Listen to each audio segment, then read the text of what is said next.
Yacimientos de aceite volátil. Es muy común clasificar a los yacimientos petroleros de acuerdo a las características de los hidrocarburos producidos y a las condiciones bajo las cuales se presenta su acumulación en el subsuelo. Tomando en cuenta las características de los fluidos, se tienen los yacimientos de aceite negro, aceite volátil, gas y condensado, gas húmedo y gas seco.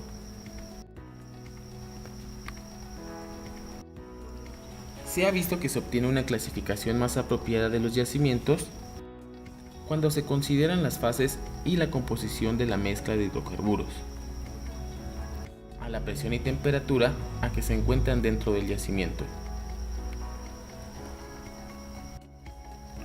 En esta ocasión, solo se analizará el aceite volátil y sus principales características. Sin embargo, antes se describirá algunos de los conceptos básicos asociados a los diagramas antes mencionados. Construcción y significado de un diagrama de fases. Considérese que si se tiene una muestra representativa de los hidrocarburos de un yacimiento, colocada en una celda a la temperatura de 87 grados centígrados y a una presión inicial de 240 kilogramos sobre centímetro cuadrado, se mantendrá una temperatura constante, aumentando lentamente el volumen de la celda. Al hacerlo, la presión declina rápidamente. En el momento en el que aparece la primera burbuja de gas, se observa una presión de 220 kilogramos sobre centímetro cuadrado. A esta presión se le llama presión de saturación o presión de burbujeo. Si se continúa aumentando el volumen, se notará que la presión sigue declinando, pero a un ritmo bastante menor, debido a la presencia de la fase gaseosa en la celda. A partir de la presión de burbujeo, se observa que al declinar la presión disminuye el porcentaje de líquido en la celda. Esta expansión se continúa hasta el momento en el que solamente queda una gota de líquido en la celda. La presión corresponde a 4 kilogramos sobre centímetro cuadrado y le corresponde la presión de condensación.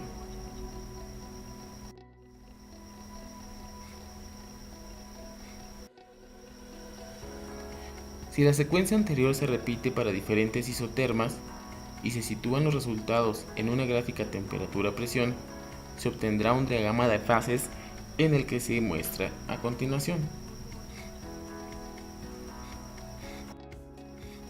Como se mencionó anteriormente, los yacimientos pueden clasificarse por la localización de su presión y temperatura iniciales. Con respecto a la región de dos fases, en un diagrama de presión-temperatura.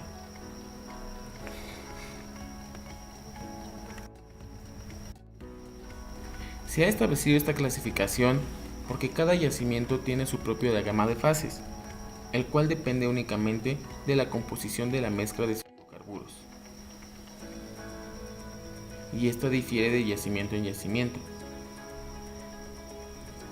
El yacimiento de aceite volátil produce un líquido café oscuro, con una densidad relativa entre 0.740 y 0.800, con una relación gas-aceite instantánea de 200 y 1500 metros cúbicos de gas entre metros cúbicos de aceite.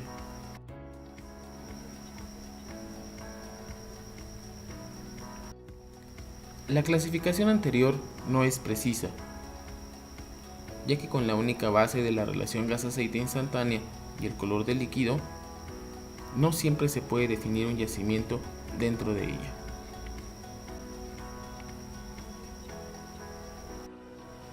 Existen varios criterios de clasificación de los autores Méndez, Pérez Herrera, McCain, Moses y Cronquist, los cuales se revisaron y se utilizaron para clasificar los yacimientos de México.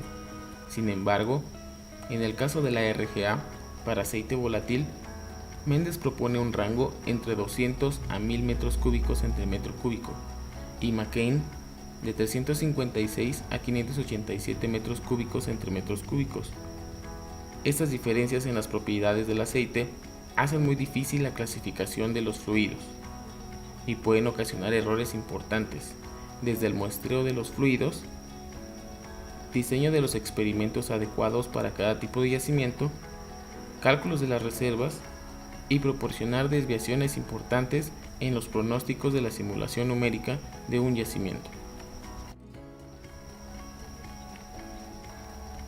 En México se creó una nueva clasificación, por lo cual, de acuerdo a una revisión del comportamiento de los fluidos de las regiones sur y marinas, se observó que era necesario ampliar los rangos de clasificación de aceite volátil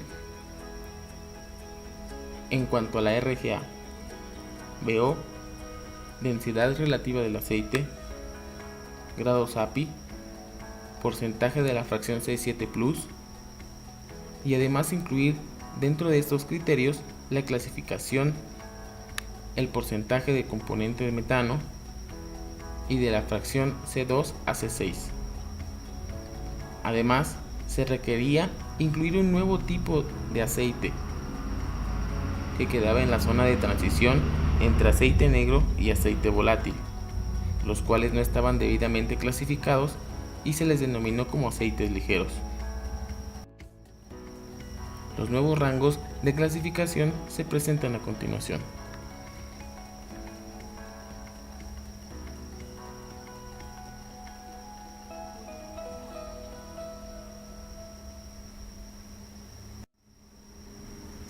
Conclusiones. El análisis de fluidos es una parte crítica del proceso por el cual los ingenieros realizan la caracterización de los yacimientos y deciden si una acumulación de petróleo o de gas amerita ser desarrollada. Si el análisis del yacimiento resulta positivo, los ingenieros comienzan a diseñar un sistema de producción que transportará eficientemente sus fluidos desde la formación hasta los pozos, las líneas de flujo y más allá de estas. Con base a las diferencias entre los criterios de clasificación, se propusieron nuevos rangos que permiten clasificar mejor los yacimientos de México y de acuerdo al tipo de fluido que presentan.